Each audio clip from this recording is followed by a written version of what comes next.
ભારતીય જનતા પાર્ટીનો એક તો હૃદયથી આભાર માનું છું કે આવડા મોટા વિશાળ પરિવારની અંદર જ્યારે વિશ્વની સૌથી મોટી પાર્ટી, હું ગઈકાલે પાર્ટીનો સભ્ય બન્યો, ખૂબ ઉમળકાભેર મારું સ્વાગત કર્યું વરિષ્ઠ આગેવાનોએ. ખાસ કરીને ભારતીય જનતા પાર્ટી તરફથી આજે મૂળી 2 જિલ્લા પંચાયતના ઉમેદવાર તરીકે મારી પસંદગી થઈ છે, ત્યારે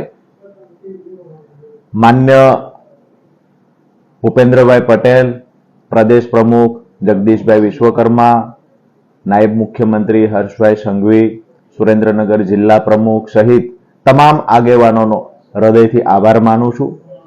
આવનાર સમયમાં મજબૂતાઈથી જિલ્લા પંચાયત બનાવી શકાય એના માટે તમામ પ્રયત્ન કરશું અને ખૂબ સારી એવી લીડથી વિજય બનીને આવીશું.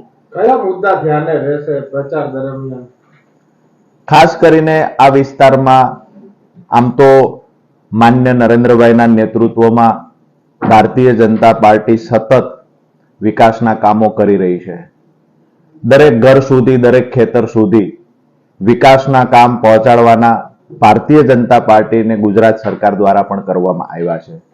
તો જે ખેડૂતો માટે પ્રયત્ન થયા છે, જેમાં હમણાં જ કમોસમી વરસાદની સહાય પેટે ઐતિહાસિક જે ખેડૂતો માટે સહાય ચૂકવવામાં આવી 10,000 કરોડ રૂપિયા જેટલી રકમ, સાથે જ આ વિસ્તારની અંદર જ્યારે પણ અતિવૃષ્ટિ અનાવૃષ્ટિ થઈ છે ત્યારે પણ સરકાર દ્વારા વળતર ચૂકવવામાં આવ્યું છે. સૌથી મહત્વની વાત કે ચોટીલા હોય, મૂળી હોય, આસપાસના ધાંગધ્રાના સીમાડાના જે ગામડાઓ છે ત્યાં પણ સિંચાઈના પાણી માટે અમુક ગામડાઓમાં પાણી પહોંચે એના માટે સૈદ્ધાંતિક મંજૂરી મળી ગઈ છે. અમુક જગ્યાએ લાઈનો બિછાવવાનું કામ પણ ચાલુ થઈ ગયું છે.